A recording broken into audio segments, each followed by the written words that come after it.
सब लोग को आवाज पहुंच रही है सब लोग के पास? कल कहाँ तक बताए थे बाबू?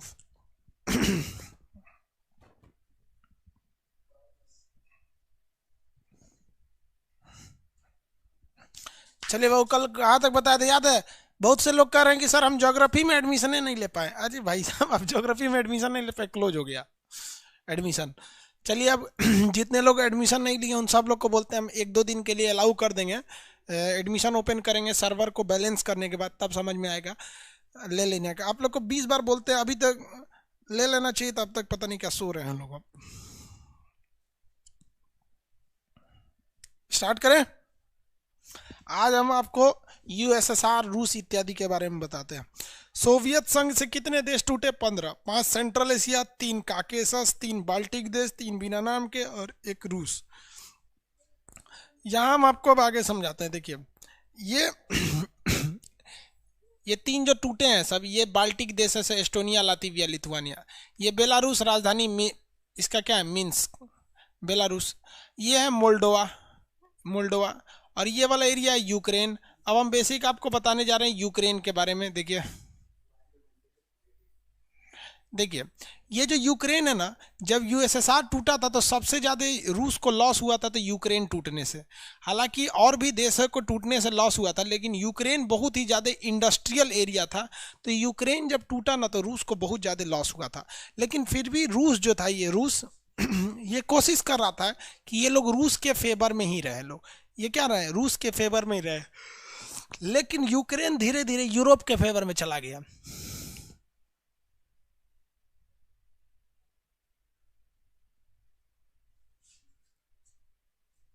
चलिए सैन मारिनो पूछ रहे हैं कौन सा देश? अभी बता देंगे, छोटा सा देश है, अभी अलग से छोटकन छोटकन को बताएंगे। पहले यहाँ देख लीजिए, छोटे छोटे 3-4 देश हैं, उनके बारे में एक ही बार में अलग से दिखा देंगे, क्योंकि बड़का के बारे में ना भूल जाते हैं। जैसे लेचेस्टीन है, इसमें छोटे छोटे Luxembourg, Liechtenstein, Monaco, Andorra, San Marino, Vatican City, Malta, ये कुछ कुछ ऐसे देश हैं सब बहुत छोटे हैं, उसको अलग से बताएंगे। देखिए ये यूक्रेन है। यूक्रेन की राजधानी कीव है। यूक्रेन में एक उसकी राजधानी क्या है? देखिए ध्यान से, यूक्रेन की राजधानी कीव है। देखिए आप यूक्रेन के ऊपर मिलेगा कीव इसकी राजधानी। यहाँ पर एक बहुत बड़ा परमाणु रिएक्टर लगाया गया था जिसका नाम था चेर्नोबियल परमाणु रिएक्टर। शहर का नाम था चेर्नोबियल। उस समय पूरा रूस यहीं पे था, पूरा रूस इसी का था। तो उसने ना यूक्रेन में बिजली की सप्लाई करने के लिए चेर्नोबियल परमाणु रिएक्टर लगाया। लेकिन उस रिएक्टर में ना विस्फोट हो गया वहाँ के इंजीनियरों की थोड़ी सी गलती से। जैसे कैसे गाड़ी स्टार्ट हुआ जाता है तो स्केलेटर धीरे धीरे लेना चाहिए, हुमच के ले लेंगे तो क्या होगा? तो बंद भी हो सकती है गाड़ी। तो इसे हुमच दिया उसी में। यूक्रेन में चेर्नोबियल परमाणु दुर्घटना। तो चेर्नोबियल परमाणु दुर्घटना से भीषण यहाँ पर तबाही मची थी। पूरा का पूरा चेर्नोबियल शहर खाली हो गया था, बहुत से लोग मारे गए थे। देखिए परमाणु बम जब फटता है ना तो लोगों को लगता है कि परमाणु बम तहलका मचाता है, कोई तहलका नहीं मचाता है। परमाणु बम फटेगा तो आवाज़ों सुनाई नहीं देता है, कुछ खास नहीं होता है। बेन परमाणु बम एक प्रदूषण का नाम है। कोरोना वायरस देख रहे हैं? कोरोना वायरस दिखता है कि यहाँ कोरोना वायरस है? नहीं, वैसे ही समझिए कि परमाणु बम होता है। परमाणु बम जहाँ ब्लास्ट करेगा ना तो बस उतने दूर, मान लीजिए ज़्यादा नहीं, एक स्टेडियम कितना होता है, क्रिकेट का स्टेडियम, उतने भयानक तबाही मचाएगा। लेकिन उसके बाद उसकी तबाही शुरू होती है 2-3 दिन बाद। जाइएगा, यहाँ परमाणु बम फटा था, ओहो बहुत गड्ढा हो गया है, घर आएंगे तो मर जाएंगे, फेफड़े गल जाएगा। क्योंकि वहाँ की हवाएं प्रदूषित हो जाती हैं, वो रेडियो एक्टिव हो जाती हैं। और रेडियो एक्टिव किरणों से अल्फा गामा रेज निकलते हैं, अल्फा बीटा गामा। अब देखिए जैसे आप सूंघ लेते हैं तो वो रेडियो एक्टिव पदार्थ आपके फेफड़े में चला जाता है, उसमें से अल्फा बीटा गामा निकलता है। गामा आपके फेफड़े को छेद देता है और इसे बोकरेंगे तो खून बोकर के 2-3 दिन में मर जाएंगे। तो परमाणु बम एक्चुअली बेसिक एक प्रदूषण का नाम है, न कि एक तबाही का नाम है। परमाणु बम से तो खतरनाक इसे सूरा हैंड ग्रेनेडवा है, एक तरह से आवाज करता है। तो परमाणु बम है खतरनाक, है भी है, लेकिन मेन उसका प्रदूषण होता है। तो ये परमाणु बिजली घर एक परमाणु बम की तरह काम करता है। परमाणु बिजली घर में जो भी विखंडन होता है वो एक कंट्रोल में होता है, जबकि परमाणु बम में कंट्रोल से बाहर हो जाता है।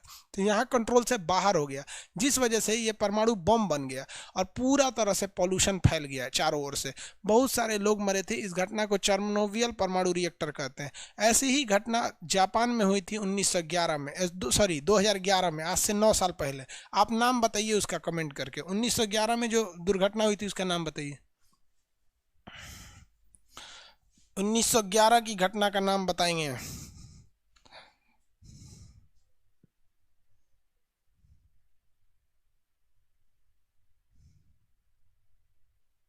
फुकुशिमा, वेरी गुड, बताए थे आप लोग को, फुकुशिमा परमाणु रिएक्टर, फुकुशिमा परमाणु रिएक्टर। चलिए अब यहाँ मेरी ओर ध्यान से देखिए, ध्यान से आप लोग अपना अपना नक्शा खोलिए, यूक्रेन देखिए। यूक्रेन का एक नीचे की भाग में अपना अपना नक्शा, जल्दी जल्दी एटलस खोलेंगे लोग। एटलस में यूक्रेन का हिस्सा देखिए।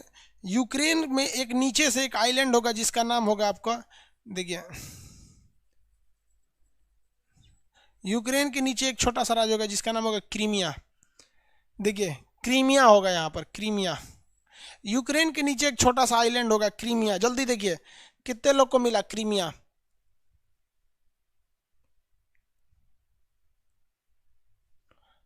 कितने लोग को मिला फटाफट?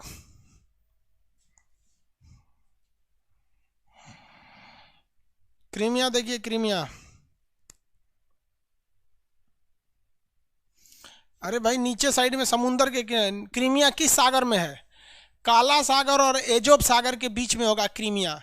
काला सागर और एजोब सागर के बीच में कौन सा जगह होगा? क्रीमिया। काला सागर और एजोब सागर के बीच में होगा क्रीमिया।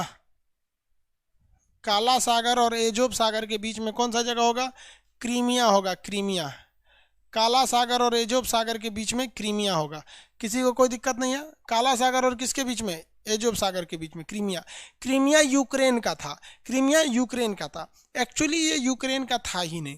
जब यूक्रेन यूएसएसआर का हिस्सा बन रहा था, यूएसएसआर का, तो यूएसएसआर ने इस क्रीमिया को अपने यूक्रेन राज्य में, इसको तो उसने अपना स्टेट बना दिया, उसको दे दिया था। लेकिन जब यूक्रेन अलग हुआ ना, तो वो क्रीमिया को लेकर अलग हो गया। और बाद में यूक्रेन जो है यूरोप के फेवर में चला गया, यूरोपीय यूनियन में। तो रूस घुसिया गया 2014 में, और 2014 में रूस उठा तो क्रीमिया पर हमला कर दिया, और ये 2013-14 के क्रीमिया लड़ाई में उठा के इसने अपने अंडर में ले लिया। तो अभी क्वेश्चन पूछेगा आप लोगों से, क्रीमिया संकट किन दो देशों के बीच में है? तो यूक्रेन और रूस के बीच में है। यूक्रेन का था, मतलब क्रीमिया के निचले भाग, यूक्रेन के निचले भाग क्रीमिया पर किसने अधिकार कर लिया है? रूस ने अधिकार कर लिया। किसने अधिकार किया है? रूस। आगे देखें, ये वाला हो गया रूस वाला एरिया। ये मोल्डोवा कुछ खास नहीं है यहाँ पर, ये आपका यूक्रेन हो गया, ये बेलारूस हो गया यहाँ पर। अब चलते हम लोग रूस के बारे में पढ़ने। रूस ससुरा बहुत बड़ा है। एक बार आप उसके इस हिस्सा को यूरोप में पढ़ेंगे, इस हिस्सा को किस में पढ़ेंगे? यूरोप में। और बाकी वाले हिस्सा को हम किस में पढ़ेंगे? एशिया वाले में पढ़ेंगे। तो पहले हम लोग यूरोप वाला हिस्सा देख लेते हैं। रूस की राजधानी मॉस्को जो है वो यूरोप में आ जाती है। रूस की राजधानी देखिए मॉस्को, फटाफट देखिए, रूस की राजधानी मॉस्को। देखते चलिए, रूस की राजधानी क्या है? मॉस्को। रूस की राजधानी क्या है? मॉस्को। आंसर देखिए,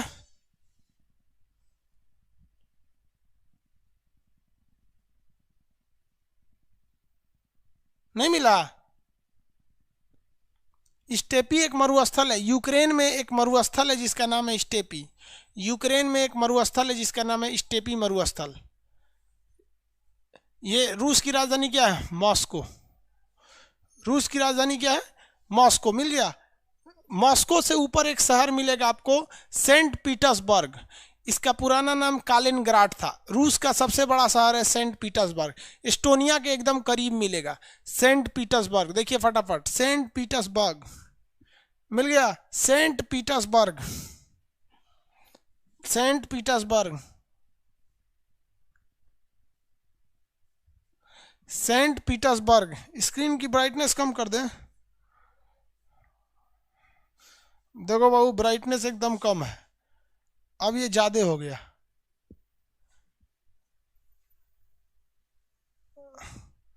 एकदम कम कर दिया। सेंट पीटर्सबर्ग मिल गया।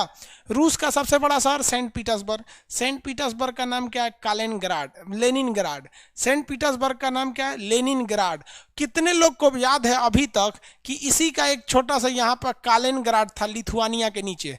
लातिविया लिथुआनिया ये था ना, एस्टोनिया लातिविया लिथुआनिया, इसके नीचे एक कालिनग्राड था। तो इसका नाम है कालिनग्राड और इसका नाम है लेनिनग्राड। इसका नाम है लेनिनग्राड, इसका नाम है कालिनग्राड। कालिनग्राड आपको मिल जाएगा लिथुआनिया के नीचे। आप लोग को जब बाल्टिक देश पढ़ा रहे थे तो बहुत से लड़कों ने उस टाइम ही इसको खोज दिया था, ये वाले एरिया को। तो ये जगह कौन सा हो गया भैया? आपका ये कालिनग्राड। और इसका सेंट पीटर्सबर्ग का पुराना नाम लेनिनग्राड था। पहले राजा वगैरह लेनिनग्राड में ही रहते थे। रूस का सबसे बड़ा शहर है लेनिनग्राड, जबकि रूस की राजधानी क्या है? मॉस्को। रूस की राजधानी मॉस्को। ये जगह कौन सा है? लेनिनग्राड यानी सेंट पीटर्सबर्ग। सेंट पीटर्सबर्ग के एकदम ऊपरी शहर देखिएगा, मुर्मुस्क मिलेगा। ये जगह का नाम है मुर्मुस्क। रूस का सबसे ऊपरी भाग मिलेगा मुर्मुस्क। सबसे ऊपर देखेंगे मुर्मुस्क, सबसे ऊपर मुर्मुस्क। मुर्मुस्क एक ऐसा बंदरगाह है, कितने लोग बता सकते हैं मुर्मुस्क पे बर्फ पड़ता होगा या नहीं? मुर्मुस्क के समुंदर के पास बर्फ पड़ता होगा या नहीं? भाई पड़ेगा ही कहीं, एकदम जरूर पड़ेगा।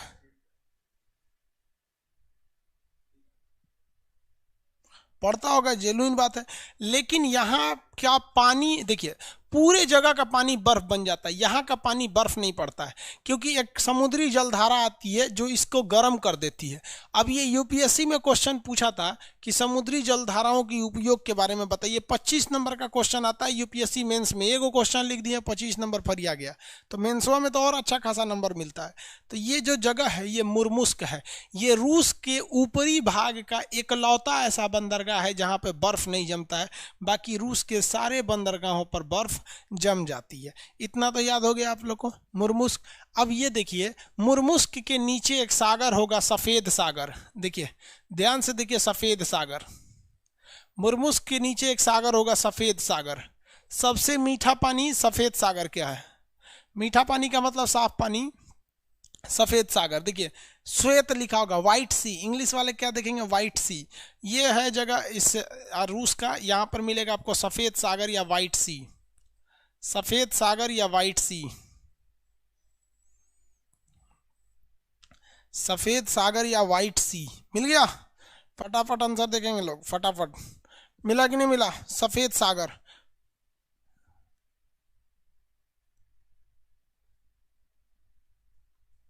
हो गया?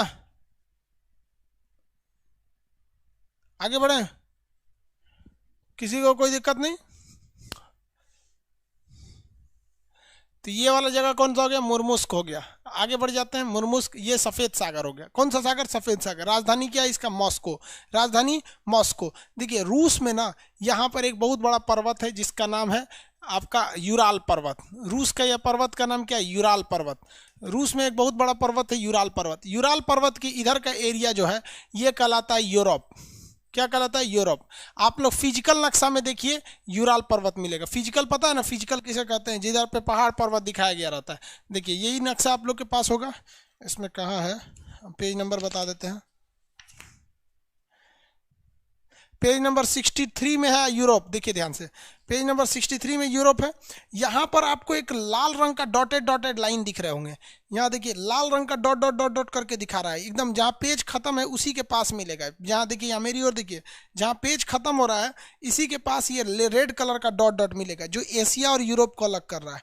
ऐसे ही डॉट डॉट आपको पेज नंबर 62 यानी 62 पे भी मिलेगा, डॉट डॉट रेड लाइन। वहीं पे लिखा होगा यूराल पर्वत। यूराल पर्वत, उसके उस साइड एशिया और इस साइड यूरोप है। यूराल पर्वत मिल गया। कौन सा जगह है? यूराल पर्वत। सब लोग फटाफट देखिए, पर्वत का नाम यूराल पर्वत।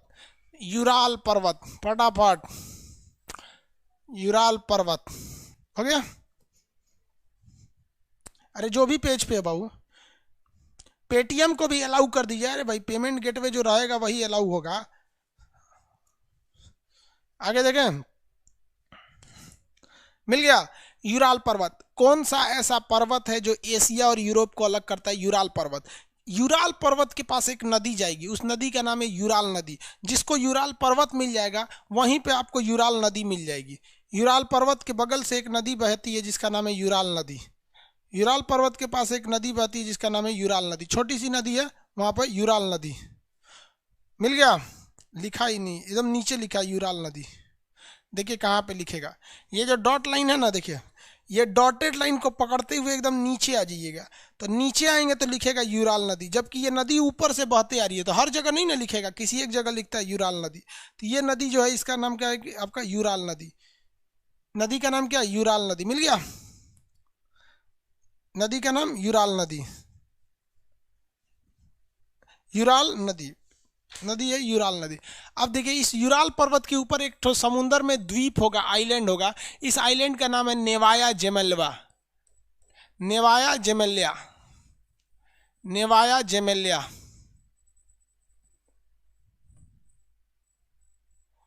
नेवाया जेमेलिया।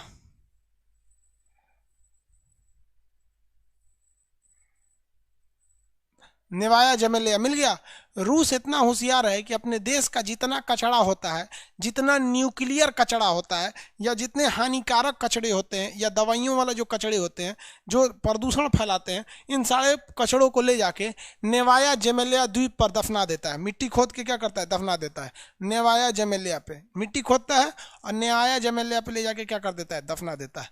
तो रूस का जितना कचरा फेंका जाता है सब कहाँ फेंका जाता है, नेवाया जेमेलिया द्वीप पर फेंका जाता है। नेवाया जेमेलिया द्वीप पर फेंका जाता है। ये पर्वत कौन सा है, यूराल पर्वत। पर्वत कौन सा है ये, यूराल। कौन पर्वत बाबू, यूराल पर्वत। समझ में आ गया, किसी को कोई दिक्कत नहीं है यूराल पर्वत में।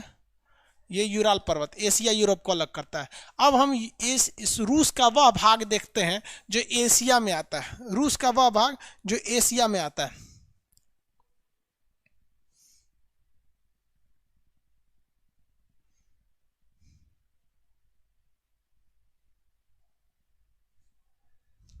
आगे देखें, दरोगा वाला बैच मंडे से रीस्टार्ट कर देंगे। एक्चुअली क्या था, दरोगा वाला बैच वो इंपॉर्टेंट क्वेश्चंस रहते हैं, उसको पहले डिस्कस करने का मतलब दिक्कत हो जाता है। अब उसका जो आधा पार्ट बचा हुआ है उसको मंडे से स्टार्ट कर देंगे, रीस्टार्ट शाम 6 बजे से। चलिए अगला देखते हैं हम लोग। दरोगा वाला मंडे से फिर से कर देंगे। एशिया वाला भी यहाँ हम आपको पूरा रूस दिखा देते हैं, जबकि आपके पास आधा ही रूस दिखेगा। आप अपना एशिया वाला रूस खोलिए जहाँ पे आपको पूरा रूस मिलेगा। आप अपने पेज के हिसाब से खोल लीजिए एशिया, वहाँ आपको बाकी का रूस मिल जाएगा। हम तो यहाँ बना दिए, हमको तो रूस पूरा का पूरा एरिया मिल गया। ये रूस पूरा मिल गया यहाँ पे, इतना बड़ा है। दुनिया का सबसे बड़ा देश कौन सा है, रूस, यूरोप में पड़ता है। और दुनिया का सबसे छोटा देश वेटिकन सिटी, वो यूरोप में पड़ता है। जितना बड़ा का छोटा सब यूरोप में पड़ते हैं सब। यहाँ देखिए ये रूस हो गया, ये कौन सा पर्वत हो गया, ये पर्वत हो गया यूराल पर्वत। अब इसके इधर जो रूस पड़ता है वो भले रूस का 70% एरिया है, लेकिन इसकी राजधानी मॉस्को किधर है, यूरोप में है। इसलिए रूस को यूरोप का कंट्री गिना जाता है, रूस को यूरोप की कंट्री। उसका कल्चर भी यूरोप से मिलते रहता है, देखिएगा ना आपको। ये वाला एरिया इसे हम लोग साइबेरिया कहते हैं। ये टोटल एरिया क्या कहलाता है, साइबेरिया कहलाता है। टोटल एरिया क्या कहलाएगा, साइबेरिया। साइबेरिया ठंड के लिए बहुत ज़्यादा भयानक फेमस है। साइबेरिया किस लिए फेमस है, ठंड के लिए। साइबेरिया किस लिए फेमस है, ठंड के लिए। साइबेरिया का सबसे बड़ा शहर यहाँ पे व्लादिवोस्टॉक है। नीचे में देखिए एकदम इस साइड में कोरिया के पास जाके व्लादिवोस्टॉक, कितने लोग देख सकते हैं व्लादिवोस्टॉक, फटाफट देखिएगा। साइबेरिया का सबसे बड़ा शहर कौन सा है, व्लादिवोस्टॉक।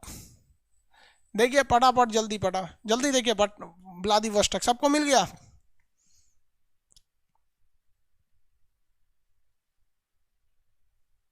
मिल गया व्लादिवोस्टॉक, एकदम निचला शहर व्लादिवोस्टॉक। कितने लोग बता सकते हैं अभी हाल ही में किस देश ने व्लादिवोस्टॉक पर अपना दावा ठोक दिया था, किस देश ने व्लादिवोस्टॉक पर अपना दावा ठोक दिया था, हाल ही में किस देश ने व्लादिवोस्टॉक पर अपना दावा किया।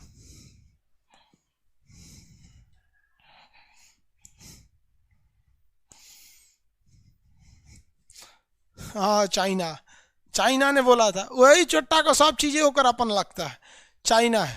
समझ में आ गया कि नहीं।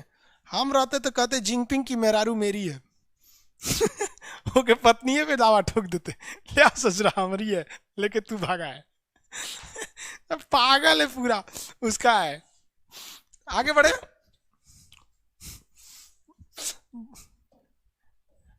किसी को कोई दिक्कत नहीं ना। साइबेरिया का सबसे बड़ा शहर कौन सा है, व्लादिवोस्टॉक है।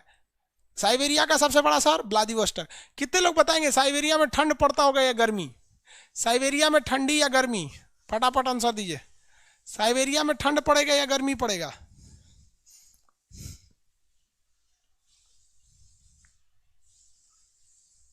साइबेरिया में ठंड पड़ेगा या गर्मी, भयानक ठंडा पड़ता है। वेरी गुड, साइबेरिया में भयानक ठंडा पड़ता है, साइबेरिया में बहुत भीषण ठंडा पड़ता है।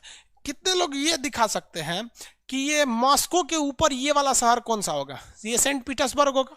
मास्को के ऊपर कौन शहर होगा? Saint Petersburg. ससुरा एगो ट्रेन खुलती है, कहाँ से खुलती है? तो सेंट पीटर्सबर्ग से खुलती है। कहाँ से? सेंट पीटर्स, यहाँ से ये ट्रेन खुलती है और ये ट्रेन ऐसे जाती है यहाँ तक, व्लादिवोस्टोक तक। इस ट्रेन का नाम है ट्रांस साइबेरियन रेल मार्ग। इस रेल मार्ग का नाम क्या है? ट्रांस साइबेरियन रेल मार्ग। दुनिया का सबसे लंबा रेल मार्ग क्या है? ट्रांस साइबेरियन रेल मार्ग। अब जरा भारत को देखिए, यहाँ से यहाँ तक, भारत पूरा यहाँ से यहाँ तक में है, दिखा? आइए रेल मार्ग देखिए, ट्रांस साइबेरियन रेल मार्ग। भारत को अगर इधर से इधर देखेंगे तो इतने में खत्म हो जाता है। चाहे ऊपर देख लीजिए आप कश्मीर के एरिया में, चाहे यहाँ पे। और ये देखिए ट्रांस साइबेरियन, इसकी लंबाई 9000 किलोमीटर है। दुनिया का सबसे लंबा रेल मार्ग ट्रांस साइबेरियन रेल मार्ग। ट्रांस का मतलब होता है इस पार से लेकर उस पार तक। इस पार से उस पार को क्या कहते हैं? Trans Siberian. Trans Siberian rail मार्ग किन दो शहरों को जोड़ती है? इधर से सबसे बड़ा शहर सेंट पीटर्सबर्ग, यूरोपीय हिस्सा का सबसे बड़ा शहर सेंट पीटर्सबर्ग, और इसका एशियाई हिस्सा का सबसे बड़ा शहर व्लादिवोस्टोक। इन दोनों को जोड़ने वाले रेल मार्ग का नाम क्या है? ट्रांस साइबेरियन रेल मार्ग। क्या है? ट्रांस साइबेरियन रेल मार्ग। अब देखिए यहाँ मंगोलिया मिलेगा आपको। मंगोलिया, मंगोलिया के पास आपको, मंगोलिया के जस्ट ऊपर एक तो झील मिलेगा, उसका नाम है आपका, देखिए झील का नाम बताइए, हम नहीं बताएंगे। मंगोलिया के जस्ट ऊपर रूस में ही एक झील मिलेगा, उस झील का नाम बताइए। रूस का सबसे बड़ा शहर वही है, सेंट पीटर्सबर्ग। बैकाल झील, very good, very good, Baikal झील। कौन झील है? बैकाल झील। अब आप बताइए ना, बैकाल झील साइबेरिया में आएगा कि नहीं आएगा? एकदम साइबेरिया में आएगा। तो साइबेरिया पूरा बर्फ से ढका रहता है, ध्यान से समझो मेरी ओर। पूरा साइबेरिया बर्फ से ढका रहता है। उसमें एक बड़ा सा झील है जिसका पानी एकदम साफ नीले रंग का दिखता है। कैसा दिखता है? नीले रंग का। तो जब आप हवाई जहाज या ऊंचाई से देखेंगे ना, तो हवाई जहाज या ऊंचाई से देखने पर साइबेरिया कैसा लगता है? देखिए बता देते हैं, हवाई जहाज से देखने पर साइबेरिया कैसा लगेगा, बनाइए देते हैं कैसा लगता है। पूरा का पूरा साइबेरिया क्या चीज है? ये तो रूस है, रूस। अब इसका जो साइबेरिया है पूरी की तरह कैसा है? बर्फ से ढका हुआ है। हालांकि यूरोपीय साइड में भी बर्फ चलता है, लेकिन जितना भयानक इधर बर्फ है उतना बर्फ कहीं नहीं है। तो ये वाला एरिया पूरी तरह से ढक गया है बर्फ से। तो यह हम वाइट कर देते हैं बर्फ से। ये पूरा बर्फ है साइबेरिया, बर्फ ढक गया। अब इस बर्फ में कौन सा झील मिलेगा आपको? बैकाल झील। दुनिया की सबसे गहरी झील कौन सी है? बैकाल झील। बहुत ज्यादा इसकी गहराई है, दुनिया का सबसे गहरा झील बैकाल झील है। और इसी बैकाल झील में एक झील है, इसी साइबेरिया में एक ऐसे आपका बैकाल झील। अब आप बताइए, बैकाल झील को हम साइबेरिया की मोती क्यों कहते हैं? दिख रहा है मोती की तरह, पूरा सफेद एरिया है उसमें मोती की तरह दिख रहा है। रूस तो लग रहा है जैसे कोनो सियार भाग रहा है, देखिए ना रूस को, रूस का नक्शा गजब लग रहा है जैसे कोनो सियार भाग रहा है, दिख रहा है। साइबेरिया की मोती किसे कहते हैं? बैकाल झील को। क्यों कहते हैं? रूस का नक्शा दिख रहा है, सियार भाग रहा है उधर, घोड़ा लग रहा है। चलो कोई बात नहीं,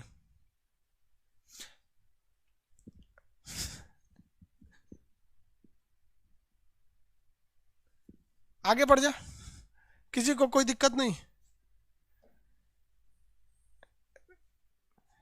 साइबेरिया की मोती बैकाल झील, सबसे गहरा झील बैकाल झील, सबसे ठंडा झील बैकाल झील। साइबेरिया की मोती बैकाल झील, साइबेरिया की मोती, साइबेरिया की मोती बैकाल झील। साइबेरिया में तो ठंड पड़ता ही पड़ता है। साइबेरिया के ऊपर यहाँ पर सबसे भयानक ठंडा पड़ता है जिसको कहते हैं बरखोयांश। सबसे ज्यादा ठंडा कहाँ पड़ता है? बरखोयांश। यहाँ एक पर्वत है जिसका नाम है बरखोयांश पर्वत। रूस का सबसे ठंडा पर्वत कौन सा है? बरखोयांश पर्वत, बरखोयांश पर्वत। कौन सा पर्वत? बरखोयांश पर्वत। रूस का सबसे बड़ा शहर कौन सा? सबसे ठंडा शहर बरखोयांश। रूस का सबसे ठंडा शहर बरखोयांश। मिल गया। रूस का सब मिलेगा ही नहीं आप लोग को, छोटा सा शहर है, ठंडा है। -60 डिग्री पड़ता है, -80 डिग्री चला जाता है। इकोनॉमिक्स भी पढ़ाइए, सब पढ़ाएंगे बाबू, पहले ही पढ़ लो ना आराम से, एक के दिन सब नहीं ना पढ़ लोगे, इकोनॉमिक्स पढ़ाइए। चलिए, इकोनॉमिक्स हमको पता है, तू कहीं पढ़ ले समझ में ना आता है इसीलिए लड़का कहता है सर आप इकोनॉमिक्स पढ़ा दीजिए अरे इकोनॉमिक्स बहुत इजी है, बहुत मज़ा आता है लोच पढ़ने में, मांग पढ़ने में, प्रतिफलन पढ़ने में, या फिर डेविएशन पढ़ने में, बड़ी इजी होता है इकोनॉमिक्स। लेकिन जब समझेंगे तब, नहीं तो बहुत हार्ड हो जाता है। अब रूस का पुराना वाला नक्शा खोलिए, तो रूस का पुराना वाला नक्शा, कौन पुराना वाला नक्शा? तो जो यूरोप में पड़ा था, रूस का वह एरिया जो यूरोप में पड़ा था, ये वाला एरिया कहाँ पड़ा था? यूरोप में, यूरोप में पड़ा था ना। रूस का निचला भाग जो है ना यूरोप में, यहाँ पर निचला भाग देखिए, यहाँ पर काला सागर मिलेगा और एक और कैस्पियन सागर मिलेगा। रूस के निचले भाग में एक और काला सागर, एक और कैस्पियन सागर मिलेगा। इसमें है कि नहीं है? देखिए फटाफट पेज नंबर 60 इस वाले बुक का, इस वाले बुक का पेज नंबर 63। अब यूरोप वाले रूस पे आ जाइए, यूरोप वाले रूस पे जल्दी आ जाइए फटाफट, यूरोप वाले रूस पे आइए फटाफट। और उसका सबसे निचला भाग देखिए, उसके एक और काला सागर होगा, एक और कैस्पियन सागर होगा। देखिए हम रंग दिए, रूस का सबसे निचला भाग, एक और काला सागर, एक और कैस्पियन सागर मिला, फटाफट आओ भाई, मिल गया, हो गया। इस राज्य को हम कहते हैं चेचन्या। चेचन्या भी टूटना चाहता था रूस से। जिस तरह से रूस से कितने देश टूट गए? 15 देश। वैसे ही रूस से यह टूटना चाहता था चेचन्या। क्या टूटना चाहता था? चेचन्या। लेकिन रूस ने चेचन्या में इतना बम मारा, इतना बम मारा जिसका कोई हद नहीं। उस समय की बात है 1999, जब आज से 21 साल पहले रूस का सलाहकार होता था व्लादिमीर पुतिन। वो क्या था? सलाहकार था। उसने मंच पर आकर घोषणा किया, क्या देखिए इतना खतरनाक था वो। यहाँ चेचन्या के लोगों को पैसा दिया, कहा कि आके यहाँ पर मॉस्को में बम मार दो। उन लोग मॉस्को में बम मार दिया। अब इसको बहाना मिल गया। ये क्या किया? सलाहकार था, इसने खुद आदेश दिया। जैसे अजीत डोभाल कैसे हमारे सलाहकार है, आर्मी को आदेश दिया कि जाके चेचन्या में मारो, और कैमरा लगवा के लाइव इनकाउंटर किया। मॉस्को के लोग खूब खुश, क्योंकि भाई कोई भी बदला लेगा खुश।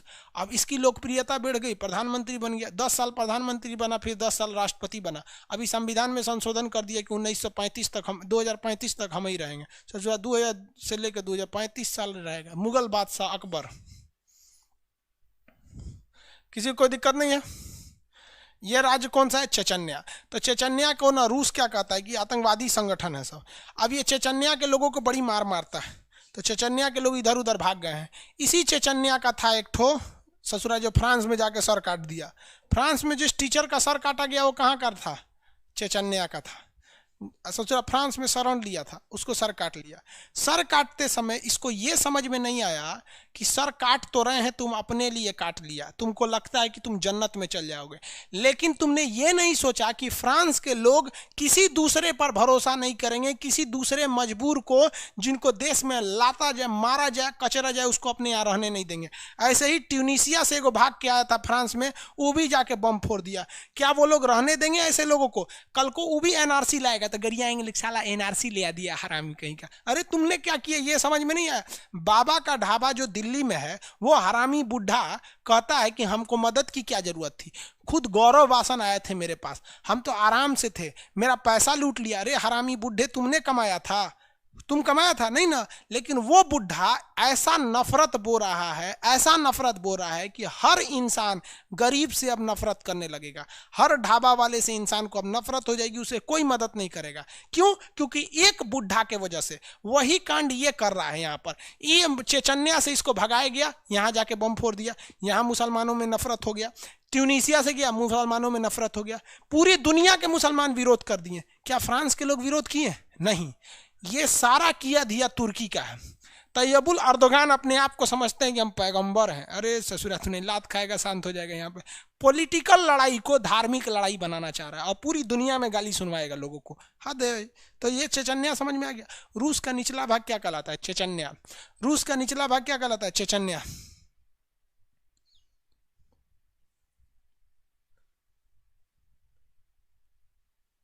%90 student doing unnecessary chat. Chat off कर दीजिए। कोई सीबीएसई बोर्ड का लड़का, उसका नाम देखिए कौन बोल रहा है। 90% डूइंग सीबीएसई बोर्ड का है वो, उसको इन अच्छा बात।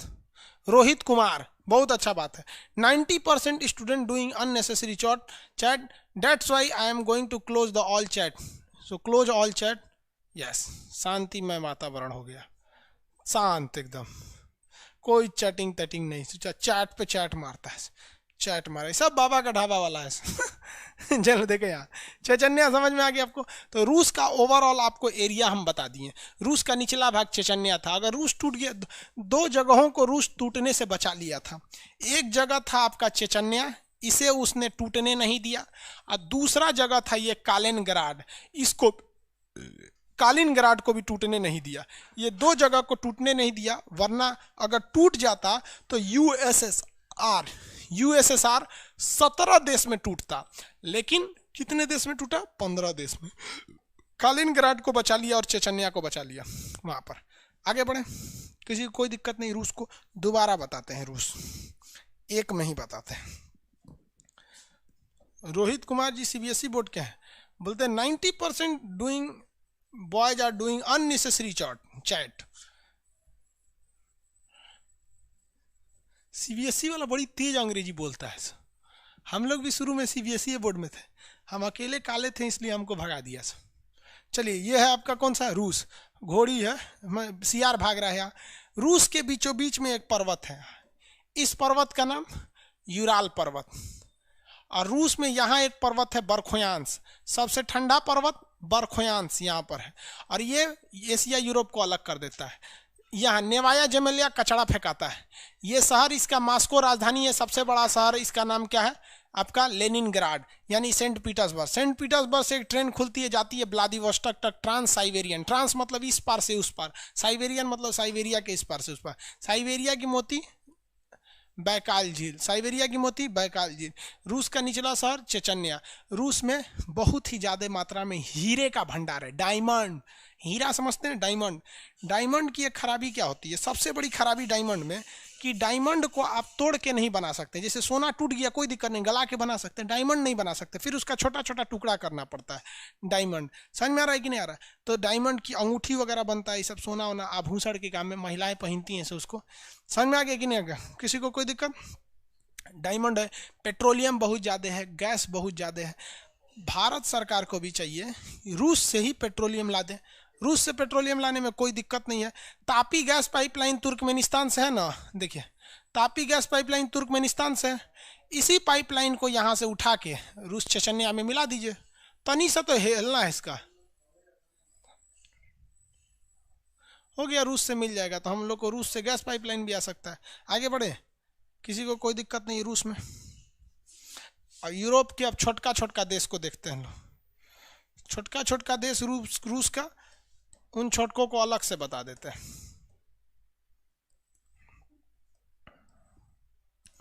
देखिए,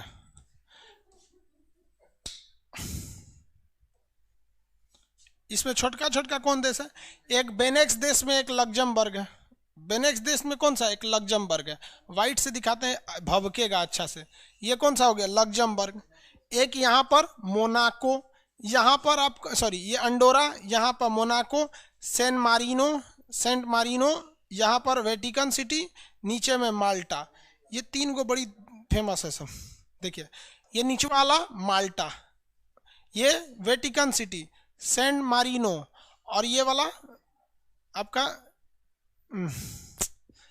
मोनाको। तो सबसे ज्यादा छोटका देश जो है सब लोग यूरोप में मिलेंगे सर, और इटली के पास में मिलते हैं सर। किसके पास? इटली के पास। इटली के पास 4 को मिलेगा।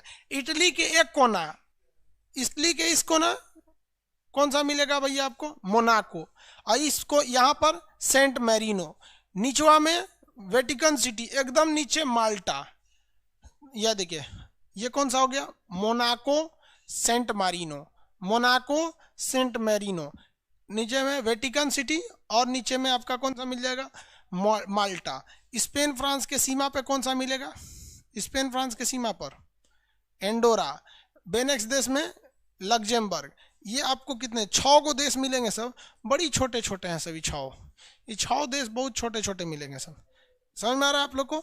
यहाँ पर आप अपने नक्शा में खोल के देखेंगे, ये नक्शा है, हम आपको सब दिखा देते हैं। देखिए, इस नक्शा में इटली है, यहाँ देखिए इटली है, इटली के नीचे यहाँ मोनाको मिला, इटली के नीचे मोनाको। इटली की इस साइड देखेंगे तो सैन मारिनो, सैन मारिनो, और उसके नीचे देखिए वेटिकन सिटी, ये देखा वेटिकन सिटी। वेटिकन सिटी से नीचे आएंगे तो एकदम नीचे मिलेगा माल्टा, समुंदर में एकदम नीचे माल्टा मिल गया। ये छोटे छोटे देश हैं यूरोप के, ये छोटे छोटे देश, किसी को कोई दिक्कत नहीं। यूरोप के बड़े देश हो गए सब, यूरोप के छोटे देश हो गए सब। ये है आपके छोटे देश। छोटे देश का ग्रुप देखें, फ्रांस के ऊपर में, फ्रांस के नीचे में। कैसे याद रखेंगे देखिए, छोटकन को याद रखिए। फ्रांस के ऊपर लग्जमबर्ग, फ्रांस के नीचे एंडोरा। दो गो देश याद कर लीजिएगा, अपने से याद होगा। फ्रांस के ऊपर लग्जमबर्ग, फ्रांस के नीचे एंडोरा, फ्रांस के ऊपर लग्जमबर्ग, फ्रांस के नीचे एंडोरा। अब इटली में देखिएगा, इटली में इस साइड में Monaco Saint Marino, Monaco Saint Marino, Monaco Saint Marino, Monaco Saint Marino. नीचे देखेंगे तो वेटिकन सिटी माल्टा, वेटिकन सिटी माल्टा, वेटिकन सिटी और माल्टा। ये सब छोटका छोटका देश का कोई विशेषता नहीं है। अब एक और देश मिलेगा आपको, लेचेस्टीन, लेचेस्टीन। सब छोटकन छोटकन को अलग से देखते चलिए। लेचेस्टीन, अब ये फ्रांस से देखिए, फ्रांस के ऊपर लग्जमबर्ग, फ्रांस के बगल में लेचेस्टीन, सॉरी लेचेस्टीन फ्रांस के बगल, इटली के पास। फ्रांस के नीचे ये वाला एंडोरा। इटली के इस साइड में मोनाको, इटली के ऊपर लेचेस्टीन, इटली के इधर सेंट मारिनो, इटली के पास आपका वेटिकन सिटी, इटली के नीचे माल्टा। इस ससुरा छोटका छोटका बड़ी खचरा है। ये Malta, Vatican City, Saint Marino, Liechtenstein, Monaco, Andorra, Luxembourg. ये आपको देश जो है 7 गो, ये बड़ी छोटे छोटे हैं सर, डिस्टर्ब करता है सर। फ्रांस के ऊपर आंसर देंगे, फ्रांस के ऊपर, फ्रांस के ऊपर लग्जमबर्ग, फ्रांस के नीचे एंडोरा, फ्रांस के ऊपर लग्जमबर्ग, फ्रांस के नीचे एंडोरा। इटली के ऊपर लेचेस्टीन, इधर में मोनाको, उधर में सेंट मारिनो, नीचे वेटिकन सिटी, एकदम नीचे माल्टा, एकदम नीचे माल्टा। चलिए ऐसे देखिए, प्रैक्टिस के लिए ऐसे देखा जाता है। यह फ्रांस है, फ्रांस, और इधर में आपको इस तरह से मिलेगा, ये शेप में इटली, इटली, इटली। यहां पे ऊपर में लग्जमबर्ग, नीचे में एंडोरा। इटली के इस साइड में मोनाको, इटली के ऊपर में लग्जमबर्ग, लेचेस्टीन, इटली के इस साइड में सेंट मारिनो, इटली के यहाँ पर वेटिकन सिटी, और नीचे में माल्टा। तो 1 2 3 4 5, 5 गो तो इटली से घुरिया के है सब, और 2 गो यहाँ पे 5 2 7। ये छोटका छोटका देश याद रखेंगे।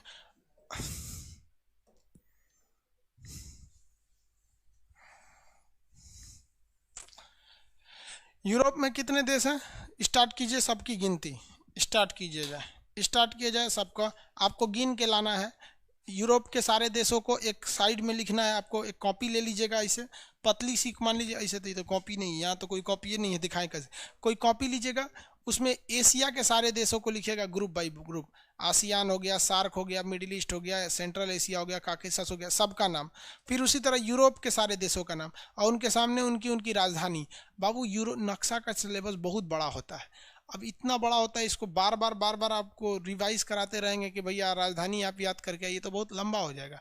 इसलिए आप लोग का काम है कि आप याद करके आएंगे और मटेरियल में भर के आएंगे। बाकी जो बचेगा उसको कल भरवाएंगे। आज के लिए इतना। आज यूरोप कंप्लीट करा दिए, यूरोप को आप कंप्लीट देख लिए। आज दोबारा अब यूरोप को हम ये रिवीजन करा देते हैं। देखिए नॉर्डिक कंट्री में कौन कौन आते हैं सब, उधर से उठाएंगे। Greenland, Iceland, Norway, Sweden, Finland, Denmark. Baltic में कितने आते हैं सब? नॉर्वे, स्वीडन, सॉरी स्कैंडिनेविया में नॉर्वे, स्वीडन, फिनलैंड, डेनमार्क। इसमें कौन सा नहीं आता है स्कैंडिनेविया में कभी कभी? तो फिनलैंड। बाल्टिक में 3 कौन कौन? Estonia, Latvia, Lithuania. द्वितीय विश्व युद्ध वाले में पोलैंड, जर्मनी। बेनेक्स में बेल्जियम, नीदरलैंड, लग्जमबर्ग। ब्रिटेन में कौन कौन आता है? England, Wales, Scotland. United Kingdom में इंग्लैंड, वेल्स, स्कॉटलैंड, उत्तरी आयरलैंड। एमराल्ड द्वीप पर कितने आते हैं? आयरलैंड और उत्तरी आयरलैंड। नीचे आएंगे फ्रांस, नीचे आएंगे फ्रांस, किसानों वाला देश हो गया फ्रांस। फ्रांस के नीचे स्पेन। स्पेन और ये पुर्तगाल। स्पेन और पुर्तगाल किस पे आते हैं सर? आइबेरिया प्रायद्वीप पर। स्पेन पुर्तगाल आइबेरिया प्रायद्वीप पर। यहाँ देखेंगे तो यहाँ मिलेगा स्विट्जरलैंड, ऑस्ट्रिया, स्विट्जरलैंड और ऑस्ट्रिया, स्विट्जरलैंड और कौन सा? ऑस्ट्रिया, स्विट्जरलैंड और ऑस्ट्रिया। उसके बगल में 3 देश देखे, हंगरी, स्लोवाकिया, चेक गणराज्य, हंगरी, स्लोवाकिया, चेक गणराज्य। अब नीचे आ जाएंगे तो ये बाल्कन प्रायद्वीप, नीचे में बाल्कन प्रायद्वीप कौन कौन? स्लोवेनिया, क्रोएशिया, बोस्निया, सर्बिया, ये Croatia, Slovenia, Croatia, Bosnia Herzegovina, Serbia, Montenegro, Kosovo, Albania, Macedonia, Greece, Thrace, Bulgaria, Romania. इधर 3 ठो बिना नाम का, मोल्डोवा, यूक्रेन, बेलारूस। इसके अलावे अगर आप देखेंगे, इसके अलावे तो छोटे छोटे देश में, छोटे इसमें फ्रांस के ऊपर लग्जमबर्ग, नीचे में एंडोरा, इटली के ऊपर लेचस्टीन, इस साइड में मोनाको, इस साइड में सेंट मैरिनो, नीचे वेटिकन सिटी और नीचे में माल्टा। ये याद हो गए आपको। एशिया में अगर देखेंगे तो एशिया का दोबारा रिवाइज करिए आप लोग, एशिया वाले को रिवाइज कीजिए, एशिया वाले को रिवाइज कीजिए। कौन कौन नीचे में? मालदीव, श्रीलंका, भारत, पाकिस्तान, अफगानिस्तान, नेपाल, भूटान, बांग्लादेश। ये कौन सा हो गया? सार्क हो गया सर। आसियान में कौन सा हो जाए? Myanmar, Thailand, Laos, Cambodia, Vietnam, Malaysia, Singapore, Brunei, Philippine, Timor list, ये हो गया इसमें। इधर ऊपर देखेंगे चीन, मंगोलिया, उत्तरी कोरिया, दक्षिण कोरिया, ताइवान, जापान, उस साइड में हो गया सब। सेंट्रल एशिया में Kazakhstan, Kyrgyzstan, Tajikistan, Turkmenistan, Uzbekistan. Caucasus में Georgia, Armenia, Azerbaijan. Middle east में तुर्की, साइप्रस, सीरिया, लेबनान, इजराइल, फिलिस्तीन, जॉर्डन, मिस्र, सऊदी अरब, Yemen, Oman, UAE, Qatar, Bahrain, Kuwait, Iraq, Iran. खत्म हो गए सब यहाँ पर। ये सारे देशों की राजधानी नाम याद रखते चलेंगे, मुद्रा वगैरह साथ साथ। अभी भी जो नहीं याद हुआ है पीछे का एक एक याद करते चलेंगे, आगे का रिवाइज करते हुए चलेंगे। सब लिख के आएंगे, मटेरियल में सब भरा होना चाहिए। कल आपको मटेरियल भरवाएंगे। आज के लिए इतना ही। जय हिंद। कमेंट बंद है इसलिए कोई कमेंट नहीं कर पाएंगे।